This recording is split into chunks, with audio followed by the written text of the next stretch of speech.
Don't drip your mop water near me. Don't drip your mop water near me, the blonde woman snaps, wrinkling her nose at the black janitor as if he were a spill to be wiped up. Careful, karma boards early, someone murmurs, and the janitor's steady glance grazes her like a warning, a quiet promise that this moment won't end the way she thinks. It's late morning at Gate 27, the terminal drinking in a cold, hard light. The speaker coughs boarding groups into order, and the crowd swells. Coffee cups, neck pillows, the rattle of hard-shell luggage. The air smells like sanitizer and burnt espresso. The janitor, name tag Eli, stands beside a yellow caution sign and a blue cart stacked with towels, his mop dark with water. I paid for first, the woman announces to no one and everyone, which means not having to share space with wet things. Elijah, Eli, to the tag, presses the mop head into the tiles, quiet as rain. He does not look at her. He draws a clean line through the footprint smear she left when she stepped across his sign, then another, like he's erasing the argument as it forms. His phone buzzes. He silences it with a thumb. For a breath, the screen reads Aunt Mara, then winks dark. The flight attendant at the podium offers the practiced smile of a lighthouse. Constant. Necessary. A little weary. "Will pre-board families and those needing extra time?" she calls. The blonde woman checks the sapphire face of her watch and tuts. A man in a fisherman's cap whispers, "Yikes," to his wife. "I mean, do you have to do that here?" the woman persists, looking down at Eli as if the floor should swallow him by command. "People are stepping in your solution." "Ma'am," Eli says, finally lifting his gaze. His voice is a polished stone. "I'll be done in a moment. The jetway was slick." "Of course it was," she says, and her laugh is a brittle thing. "Always some mess." Her suitcase is expensive and obvious, all white leather and gold zippers. She twitches it closer to her leg as Eli slides the caution sign left. A bead of water leaps and lands near her pointed heel. She steps back dramatically and gathers eyes. "Unbelievable," she declares. "This is exactly what I mean." The terminal seems to pause. That invisible pooling around conflict shimmers, and Eli feels the heat of it on his skin. He glances through the windows at the aircraft, white and indifferent. He takes a step back. "Apologies," he says. Eyes on the bucket, not her. His hands are sure. He's done this 1,000 times. Mop, wring, sink. That competence makes her bolder. "Just keep your water away from me," she says, voice cooling. "My bag is worth more than your shift." The man in the cap squints, as if trying to locate a line that just got crossed and name it without naming it. The flight attendant's smile thins. Eli's jaw works once, twice.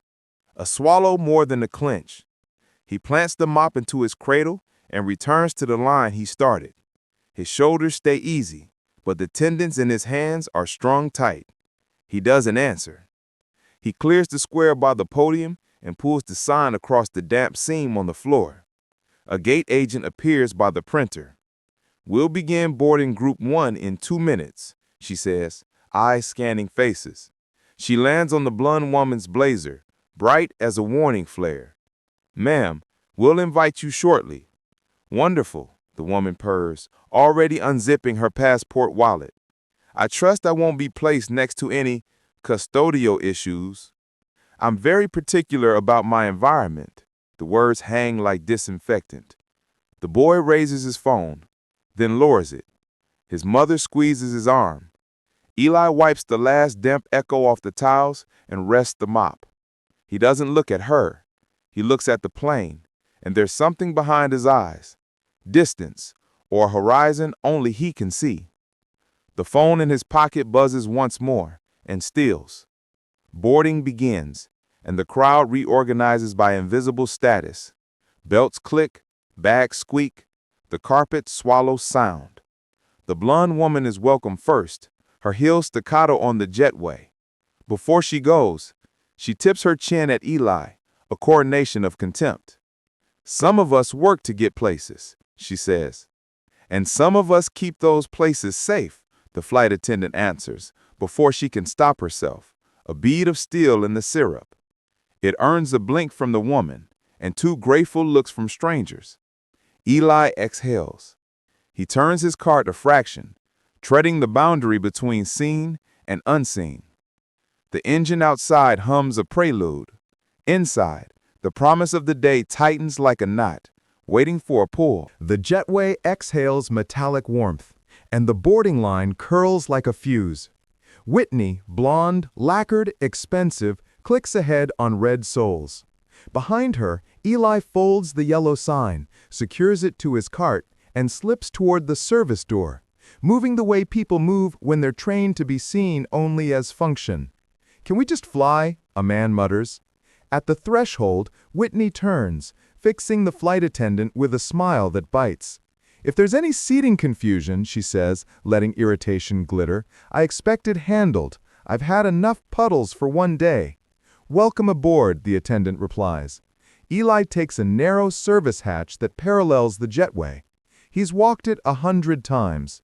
Even so, his palms remember her tone. First class glows like a jewelry case, wide leather, bud vases, glasses chiming. Whitney stows her white roller overhead, pulls a tissue, and swabs her armrest as if sanctifying it. Across the aisle, a father in a faded cap tucks a hoodie around his son. The boy's phone rests on his knee, camera low, recording. Behind them, economy breathes its compromises. "Pre-departure drink?" the attendant asks. Whitney doesn't look up. "Just make sure I'm not seated next to maintenance," she says, voice low but broadcast ready. "I can't spend 3 hours pretending that's acceptable."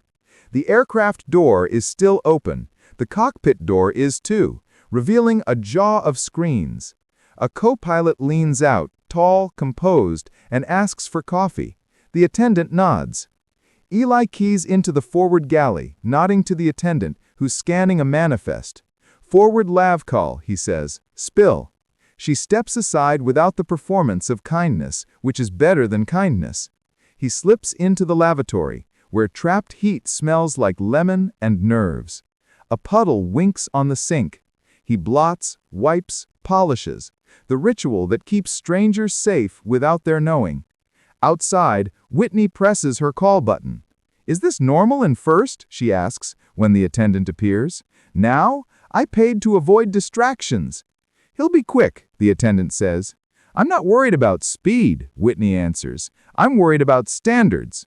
Across the aisle, the father says, gently, "He's keeping us from slipping. Faster pushback." Whitney gives him a patient smile. "Feel free to thank him on my behalf," she says. Some of us prefer gratitude delivered by those who enjoy proximity. The boy's fingers tighten on the phone. Eli emerges, tosses towels, foams, wipes. He washes his hands a second longer than necessary, as if soap might abrade words. The attendant's lighthouse smile has turned into a line of steel. "Thanks," she murmurs. He nods, already retreating toward the corridor. Whitney's voice drops, smooth and venomous. "If he's seated near me," she tells the attendant, "move him. I paid for distance." "He's not a passenger," the attendant answers. "Then keep passenger space clear," Whitney replies, crossing her legs so the red sole flashes like a stop sign. The aisle becomes a stage. 2 college girls in row 2 trade looks. Thumbs blur. Somewhere a caption writes itself over shaky video. The boy's knee taps the seat frame like a metronome. "Cabin secure?" a voice calls from the cockpit. "Almost," the attendant answers, then sets a folded napkin crane by Whitney's rows, a rebellion dressed as origami. Whitney plucks it up, studies the wings, and lets it fall to the floor. The gesture is small and loud. Eli hears the paper whisper against carpet. He looks down, not at her, at the crane. For a second his face is naked, fatigue, restraint. He bends, returns it to the armrest, and says to the attendant rather than to Whitney, "All clear up front." "Thank you, Eli," the attendant says, using his name like varnish. Whitney flinches, then recovers. I suppose we're ready to leave the ground, she says. The door closes. The fuselage shivers. Pushback begins. In economy, someone cheers. In first, a hush lands. The engine's hum deepens until it sits in bones. The attendant walks the aisle, checking belts. She passes Eli in the galley and lowers her voice. You okay? Fine, he says. His phone buzzes. He ignores it. Whitney angles her profile toward the aisle. I hope the crew is competent today, she says. I have a meeting that cannot be missed. Buckle up, ma'am, the attendant answers. The lights dim to runway mode. The world gathers speed, and the aircraft roars toward the point where asphalt stops being ground and becomes something the plane declares beneath it. The moment before lift feels like an argument about to be lost. Whitney closes her eyes. Eli braces a hand on the galley counter. The boy watches the aisle, recording. The wheels thump, separate. The city tilts away. Inside, a gravity takes over. Nothing looks different yet. Everything is. The cabin lights dim to a soft gold. Passengers settle into their altitudes, earbuds, tablets, sighs. Whitney scrolls through her phone, reflected in her glass of champagne. Every movement says comfort earned. Every glance says, I belong here. Eli sits in the narrow crew jump seat by the galley curtain, the kind of seat meant for waiting invisibly. The faint scent of sanitizer clings to his hands even after 3 washes. He closes his eyes for a second, but behind them, words replay like turbulence. Keep your water away from me. Outside the porthole, the clouds look clean enough to start over on. He checks his phone at last. A message from Aunt Mara glows on the screen. Mara, proud of you today. I know it's not easy being back up there. Mara, Dad would be too. He types, thanks, but doesn't hit send. Eli grew up under the roar of planes, a childhood of takeoffs and goodbyes. His father, Captain Ezra Monroe, wore the same Navy uniform every morning, the kind that looked like a promise. Gold wings, pressed lines, a name everyone respected. People stood when he entered a room, and then one night, a storm over Denver and a compressor stall ended everything but the echo of static on the radio. After that, Aunt Mara raised him in a small apartment above a laundromat, where the scent of bleach and detergent never left his clothes. He studied hard, joined the Air Force Reserves, and then, when life swerved sideways, took whatever job kept him close to the hum of engines. Janitor wasn't supposed to be forever. It was a pause. He was finishing ground school again. He just didn't wear that part on his chest. Hey, man! The father from earlier leans out from row 2 as the seatbelt sign dings off. Rough start, huh? Eli gives a small smile. Could have been smoother. The man nods. She's been talking about you on and off. Don't mind her. Some folks think altitude makes them better. It's fine, Eli says. Gravity works on everyone the same. The boy grins at that. I got it all on video, he whispers. My friends won't believe how she pawked. Eli shakes his head gently. Don't post it, kid. Not worth it. The boy frowns but nods. The small gesture lands heavier than he knows. From the cockpit, the intercom crackles. A calm, practiced voice. Ladies and gentlemen, this is your captain speaking. We're cruising at 34,000 feet. Smooth air ahead for the next few hours. Sit back and enjoy the flight. Whitney perks up, suddenly animated. Finally, a professional tone, she says aloud, as if the pilot can hear her praise. At least someone on this plane has standards. The attendant catches Eli's eye, sighs, and walks past with a drink cart. Whitney stops her with a fingertip on the rim of her glass. Another champagne, please, and she lowers her voice just enough. No offense, but perhaps someone other than the maintenance crew could handle beverages? The attendant's jaw tightens. Of course, ma'am. The words are polite. The delivery could frost glass. Eli stands, offering to move the trash bag out of the aisle. Whitney's gaze flickers toward him, assessing, dismissing. See?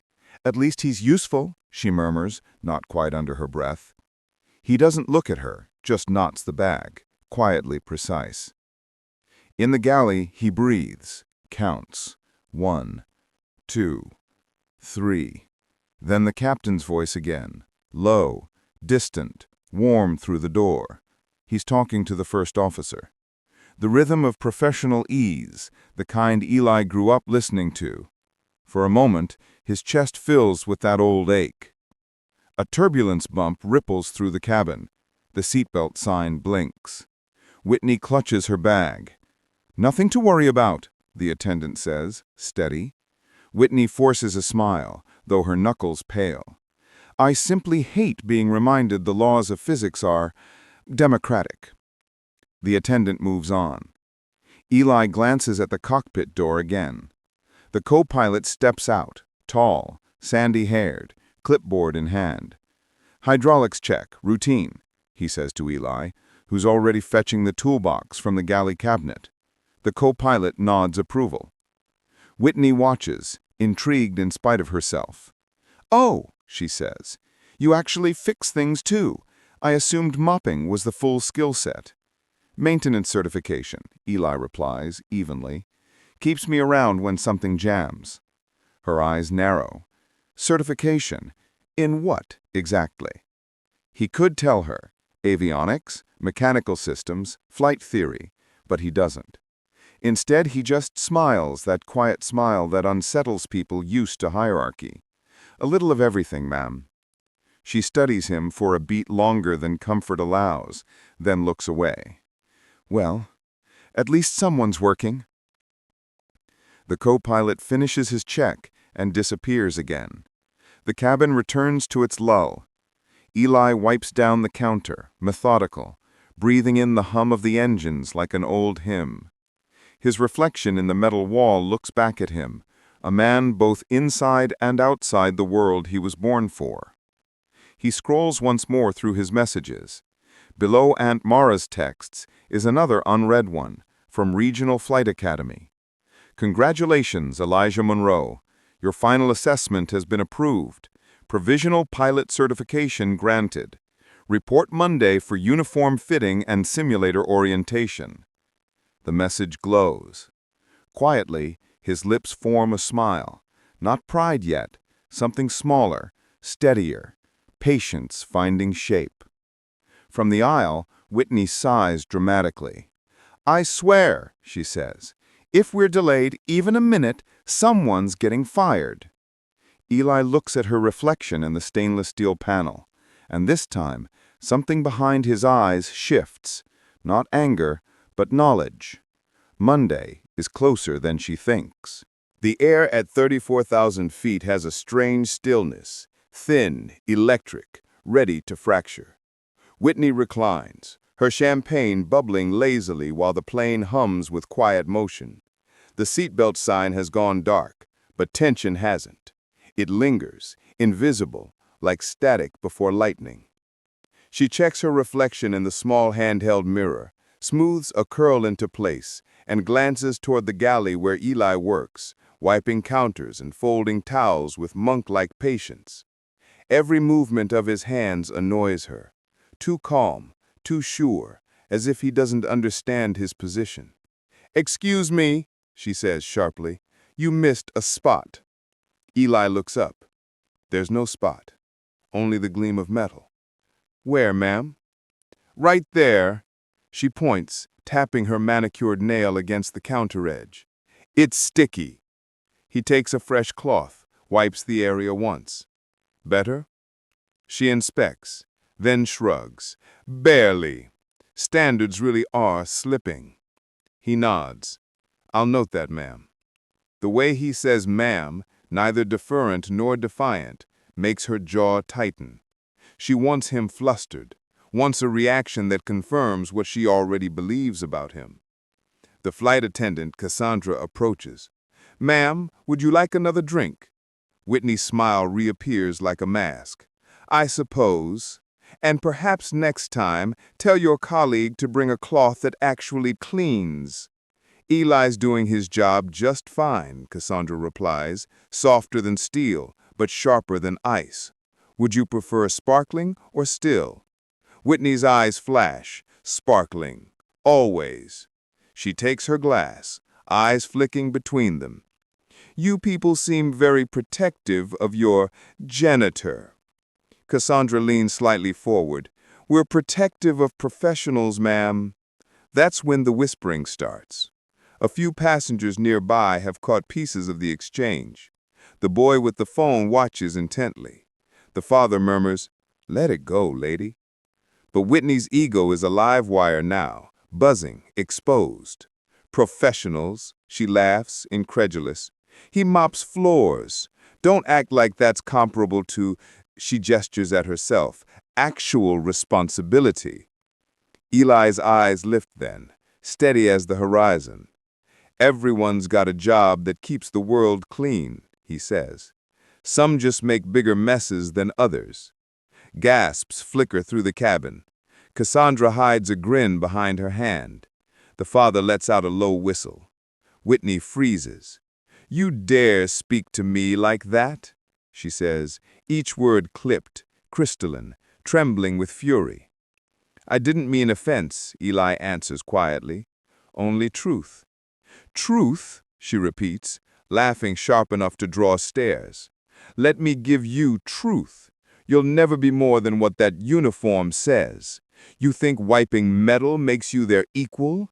It doesn't. Ma'am, Cassandra starts, but Whitney waves her off, leaning closer, voice venomous. You can scrub every inch of this plane and still stink of where you came from. The words land like a slap. The laughter that follows is her own, thin, nervous, desperate. She's realizing too late that she said it too loud. The cabin goes silent. Even the hum of the engines feels further away.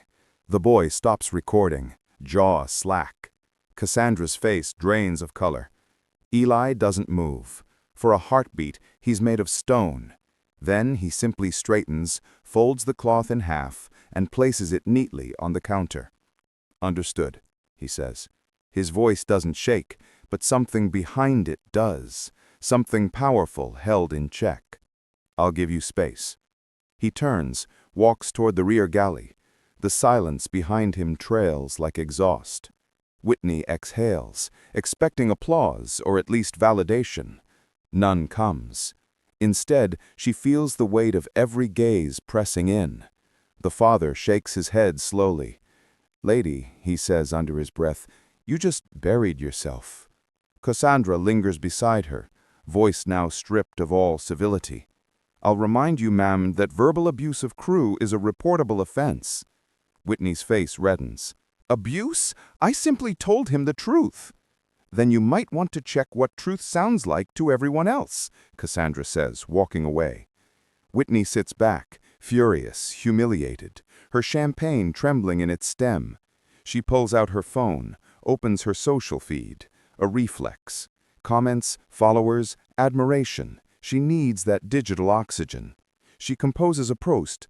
Nothing worse than being trapped in first class with incompetence. Standards are gone these days. She adds a selfie, smiling faintly, pretending peace, and hits post. Behind her, Eli stands by the service curtain, listening to the soft chime of her notifications. He doesn't check his phone. He doesn't have to. He knows what people like her do when cornered. They broadcast their cruelty until it echoes back. He takes a breath and looks through the small round window in the galley door. Clouds stretch endless and white. Beyond them, the horizon burns gold. A turbulence jolt rattles the plane. The seatbelt sign flashes again. Cassandra's voice cuts through the intercom. Ladies and gentlemen, please return to your seats and fasten your seatbelts. Whitney clutches her armrest, her champagne spilling slightly. Can't they ever keep this thing steady? She snaps. From the cockpit comes a calm but urgent tone. Cabin crew, take seats for turbulence. Eli reaches for the intercom headset by instinct, fingers brushing the switch.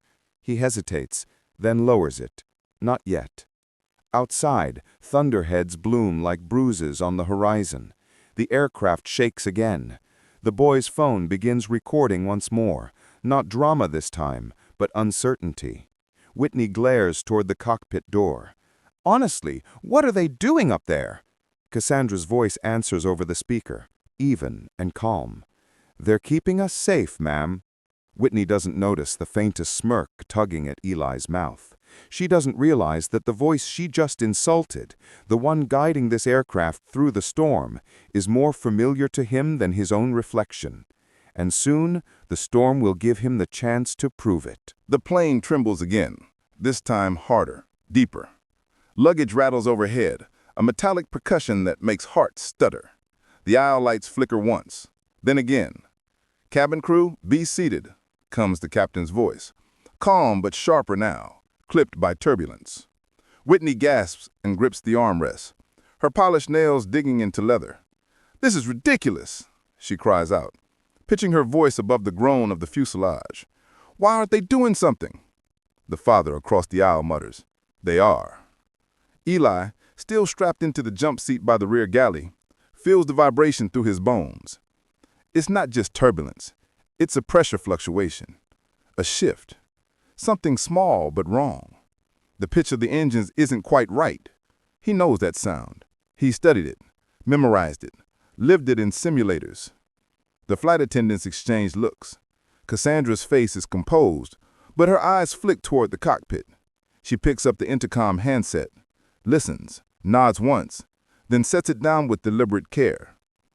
Whitney's voice slices through the cabin like a knife. "Do they even know what they're doing up there? I swear, this is why people shouldn't—" "Ma'am," Cassandra interrupts, "please remain calm and stay seated." Whitney turns on her.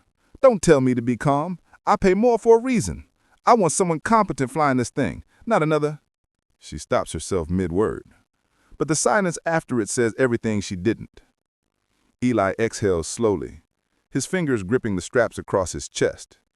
He's fought to keep his head down all his life, to stay silent and small enough to pass unnoticed. But the plane gives another shudder, harder this time, and a distant chime sounds, an alarm muted but insistent. Cassandra's voice drops low. "Eli," she says, eyes wide, "that's the right side hydraulic system." He nods. He already knows. What do we do? Wait for their call. But the call doesn't come. The cockpit door stays closed. Whitney's champagne glass slides off the tray and shatters on the floor. She flinches, startled, then furious. "Can someone clean us up before someone slips?" "Sit down," the father snaps, voice booming through the cabin. "For once in your life, just sit down." The boy's phone trembles in his hands. "Dad." "Keep filming," the father mutters. Eli unbuckles, stands, steadies himself against the swaying galley wall. "Cassandra, do they need help?" "Stay seated," she warns. "We're still in turbulence." "Hydraulic failure mid-climb?" he says, eyes narrowing. "If it's the rudder control, they'll need manual override from the secondary." And the port access is right under the... Another jolt interrupts him, sharper, almost like the plane hit an invisible wall. Passengers scream, trays clatter, a bottle rockets down the aisle. Then, darkness. Only emergency lights remain, thin red bars glowing under the seats, transforming the cabin into a heartbeat of shadows. Someone cries. Someone prays. Whitney fumbles for her phone, its screen lighting her face in eerie blue. She's trembling, mascara streaking slightly. "Oh, God," she whispers. "Oh, my God, no." From the cockpit, there's only static. Cassandra's voice, steady but strained, calls into the intercom. "Captain, do you copy? Captain?" No response. Whitney twists in her seat. What's happening? Why aren't they answering? Cassandra swallows hard, then unclips her harness. "Stay here," she tells Eli. "I'll check the cockpit." Eli grabs her wrist. "No, you're not trained for depressurization protocols. If the hydraulics blew, the door could—" The intercom crackles. A voice, faint but urgent. "Manual, override, engage." Cassandra freezes. That was the captain. Eli's decision takes less than a second. He grabs the emergency access kit from the galley wall, pushes past the curtain, and strides toward the cockpit door. The passengers watch, eyes wide, breath held. "Where do you think you're going?" Whitney's voice cracks behind him. "You're just a janitor." He doesn't answer. "Get back here. You can't just—" But he's already at the door, entering a code, overriding the lock. The panel beeps red, then green. Cassandra catches up, eyes burning. "Eli, what are you doing?" "What I was trained for." He pushes the door open. For a heartbeat, the light from the cockpit cuts through the dim cabin, white, sterile, and shaking. The captain's seat is empty. The co-pilot slumped, half-conscious, oxygen mask dangling. A warning light flashes across the instrument panel like a heartbeat gone wild. Eli steps in without hesitation. The door swings shut behind him with a click that feels final. The passengers stare.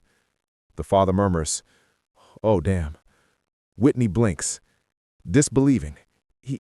He went in there? He can't. Cassandra faces her, voice low and fierce.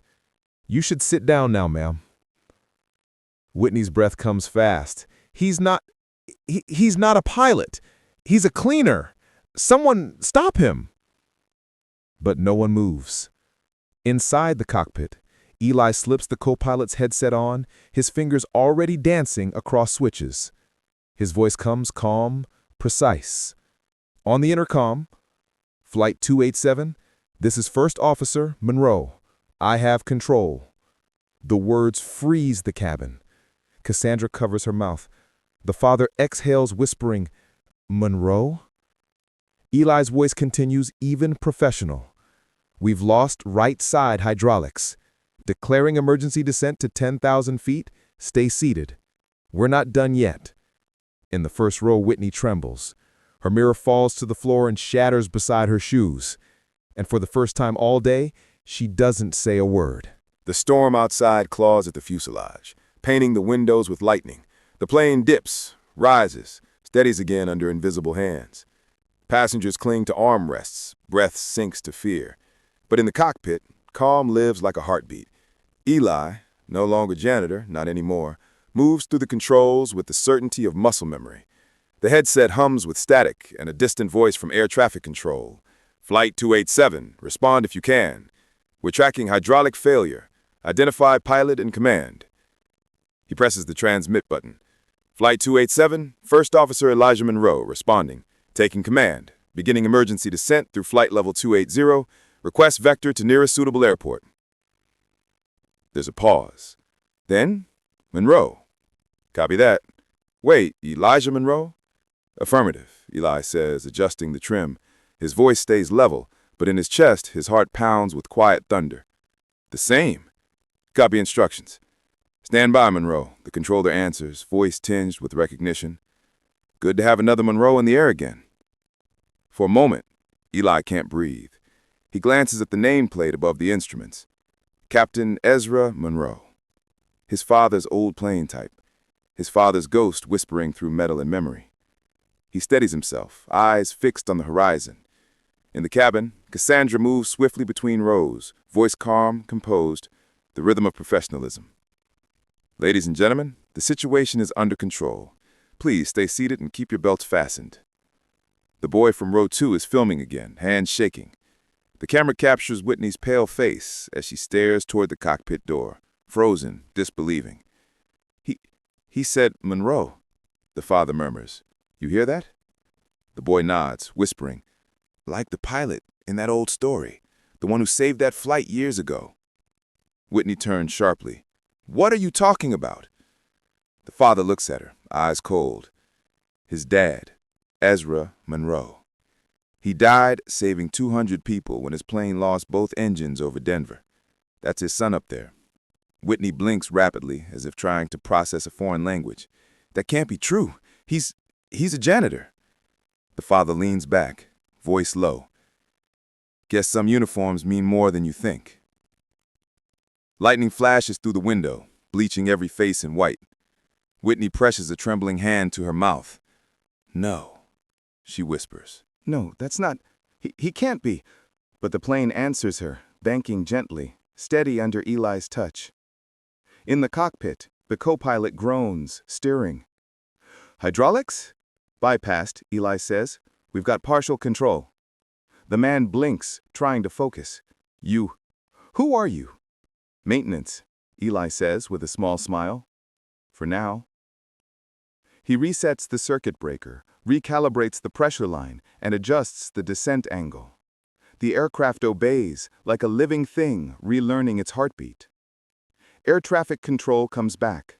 Flight 287, vector set for Denver International. You're cleared for emergency approach runway 35 left. Fire and medical are standing by. You've got 20 minutes to home base. Copy that, Eli says. We'll make it. The radio crackles again. The controller's voice softens. Monroe, your father trained me, you know. If he can see this, he's smiling right now. Eli swallows hard, eyes glinting. Let's make sure he keeps smiling. In the cabin, Cassandra crouches beside Whitney, who hasn't touched her phone since the first drop. Are you all right, man? Whitney's voice shakes. You said, Monroe? Yes, ma'am. Cassandra meets her gaze squarely. Our janitor. Pilot. Hero, maybe. Depends how this goes. Whitney's hands tremble on her lap. She looks down at them, rings, pearls, manicured perfection, and feels, for the first time in years, like they mean nothing. I didn't know, she whispers. Didn't ask, Cassandra replies. Whitney flinches, as if struck. The father across the aisle speaks softly, not unkindly. Maybe next time you'll look past the mop before deciding who someone is. Whitney can't answer. Her throat locks. Her eyes drift toward the cockpit door again, as if seeing it for the first time not as a boundary, but a bridge. The boy's video keeps rolling. It captures her silence, Cassandra's steady presence, the murmur of passengers praying, whispering, hoping. And above it all, the calm, sure voice over the intercom.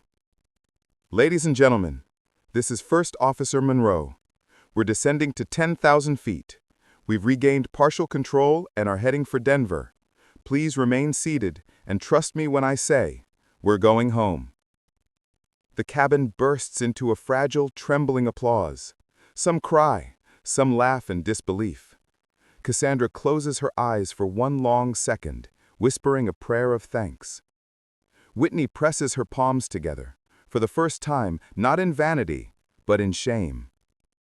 Outside, the storm begins to thin. Patches of blue open between clouds, light streaking through like forgiveness. Inside, Whitney stares at her reflection in the dark glass of her phone screen.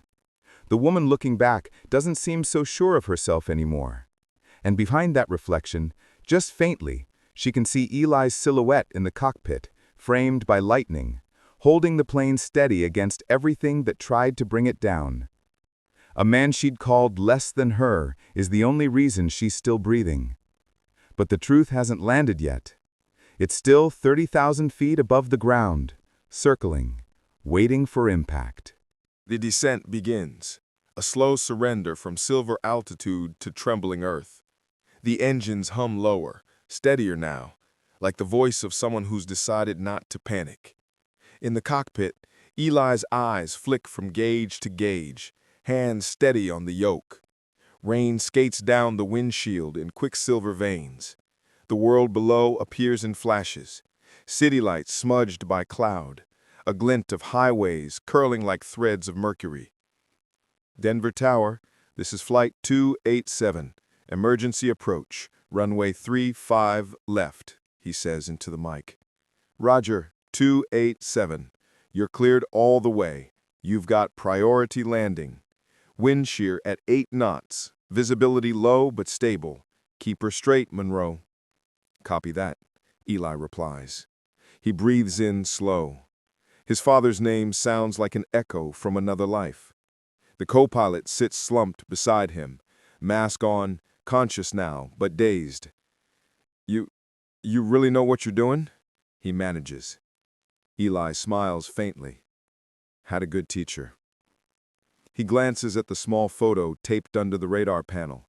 His father, in uniform, smiling against a dawn sky. It's been there since the day of the crash. Eli's throat tightens, but his hands never falter. The cockpit door cracks open slightly. Cassandra peers in, eyes wide. "They're all calm back there," she whispers. "But she's not." He doesn't ask who, he already knows. Whitney sits rigid, her reflection fractured in the porthole beside her. The once immaculate hair has escaped its pins, her lipstick smudged. Her phone lies dark on the tray table, untouched since the storm began. The boy in row 2 films discreetly, capturing her silence, the transformation of arrogance into awe. The father murmurs, "Never thought I'd see something like this." Whitney turns to him, voice small. How did I not know who he was?" The man shrugs. "Maybe because you weren't looking." Lightning flashes again, one last flare of the storm refusing to die quietly. The aircraft jolts, banking slightly. A ripple of gasps moves through the cabin. "Everything's fine," Cassandra calls out. "Just crosswinds." But Whitney whispers, "I don't deserve to live through this." The father looks at her for a long time, then says quietly, "Then start living like you do." In the cockpit, Eli's focus narrows to the glide slope indicator, a small green diamond sinking into place. Altimeter ticking down. 10,000, 9, 8. The runway beacon gleams faintly through haze, a trembling line of light. Speed 175, flaps to 15, he murmurs. The co-pilot obeys automatically, eyes wide. How did Janitor know all this?" Eli doesn't answer at first. Then softly, "Because before I cleaned floors, I cleaned instruments. Before that, I flew simulators until I could do it blindfolded.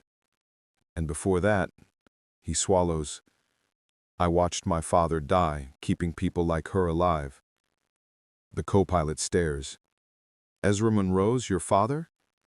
Eli nods once. "And I'm done living in his shadow. Time to land my own damn plane." At 3,000 feet, the cabin tilts gently forward. Cassandra takes the intercom. "We are on final approach," she says. "Brace position at my signal." Whitney closes her eyes, gripping the armrest. She whispers something under her breath, an apology to no one and everyone. At 1,000 feet, air traffic control comes through again. "Flight 287, winds variable at 6. You're clear. We're watching you, Monroe." Eli exhales. "Let's finish this." The runway grows, swelling in the windshield, a dark mouth of safety. The co-pilot adjusts the flaps.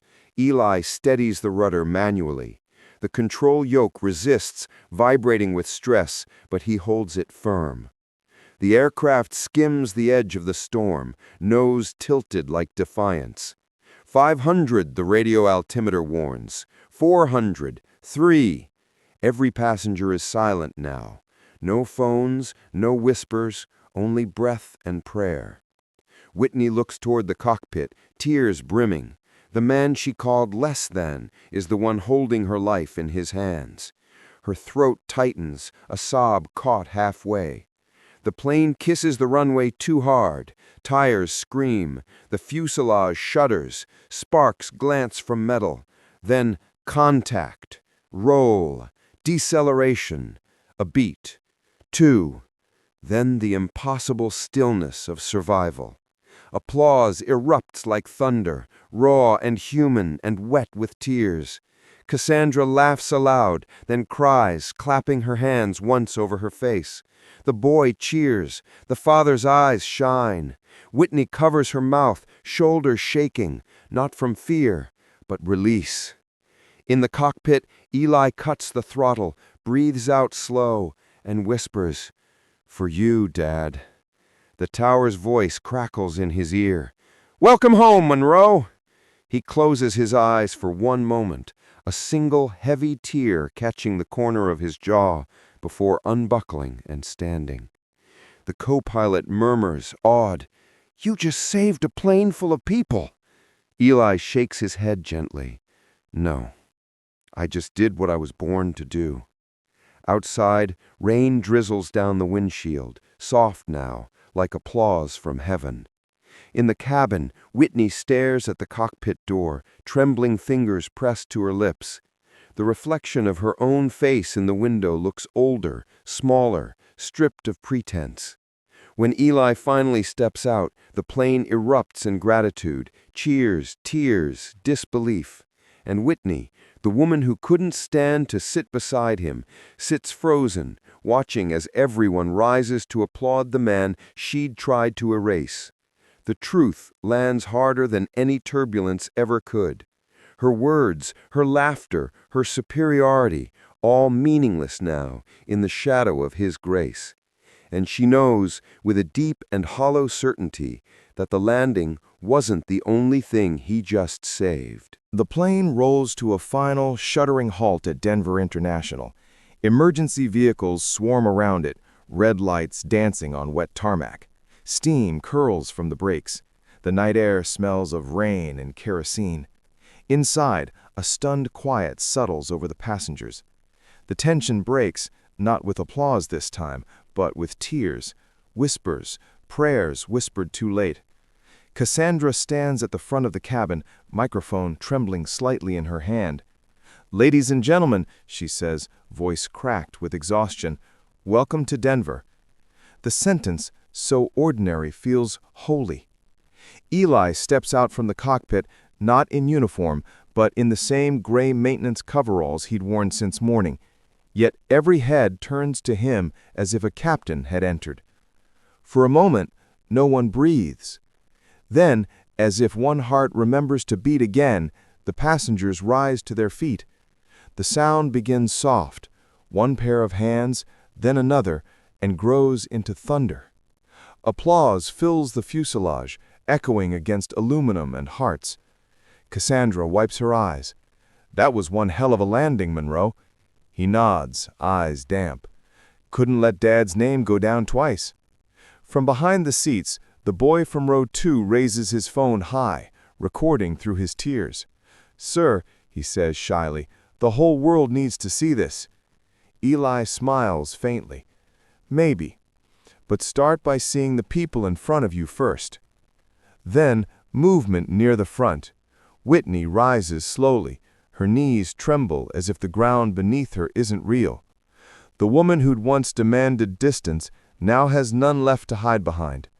She steps into the aisle as passengers part instinctively, watching. Her voice, once sharp enough to cut glass, now breaks on every word. I owe you my life." Eli turns toward her, calm. "You don't owe me anything, ma'am." "I do," she says, trembling. "I said things, awful things. I thought I knew who you were." He studies her, the silence stretching between them like a truth too large to fit in words. Then he nods once. "You saw what you wanted to see." Whitney's lips tremble. "And now?" "Now," Eli says gently, "you see what was always there."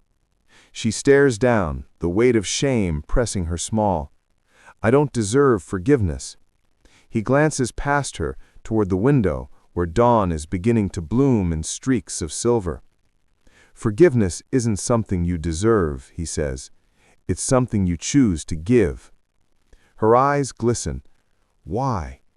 After everything I said?" "Because hate keeps you grounded," he replies softly.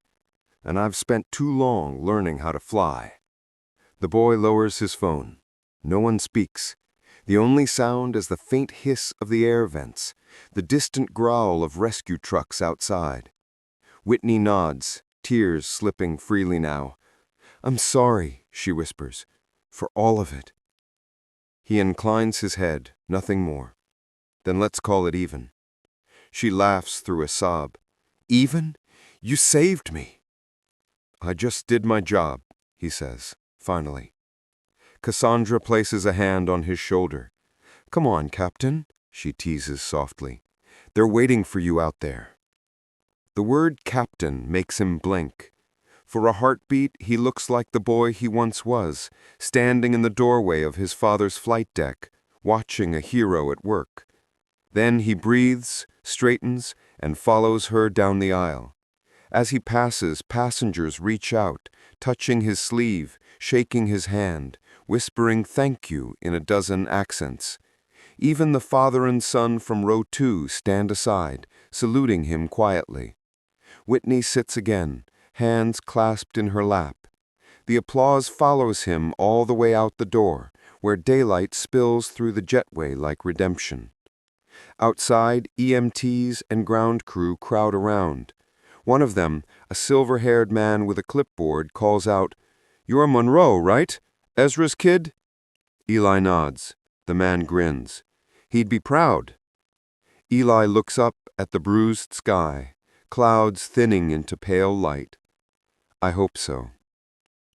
Then the boy bursts from the plane, phone in hand. "Sir, the video. People are already sharing it. They know what you did." Eli sighs, smiling.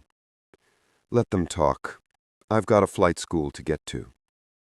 The father steps beside him. "You're going back up?" "Soon as thou let me," Eli says, gaze steady. "I think I've proven I can handle turbulence." Behind them, Whitney emerges last. No entourage, no pretense, just a woman stripped to her truest self.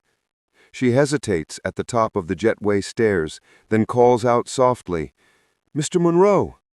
He turns. She walks closer, heels clicking on wet pavement, and holds out her hand. "If there's ever anything I can do." He takes her hand briefly, firmly. "There is," he says. "Remember this feeling next time you meet someone who looks beneath you." She nods, swallowing hard. "I will." As she steps back, he adds, "And for what it's worth, I'm glad you made it." Whitney's eyes fill again. So am I. Cassandra signals for him to follow the emergency crew. "They'll need your report, Captain Monroe." He smirks. "Still getting used to that." The father chuckles behind him. "Don't worry, son. So's the rest of us." Eli looks once more toward the jet, its metal skin gleaming under the first light of morning. For a moment he sees his father's reflection beside his own, proud and quiet, the ghost of a smile hovering in the sunlight. Then the reflection fades, leaving only him. He walks forward into the dawn, shoulders squared, heart steady. Behind him, Whitney watches until he disappears into the bright horizon, into the sky that nearly broke him, and the grace that lifted him higher than she'll ever forget. And as the engines cool, the last echo of flight hums through the metal, the sound of judgment turned to redemption, of silence turned to apology, of a man who had always belonged among the clouds, finally finding his way home.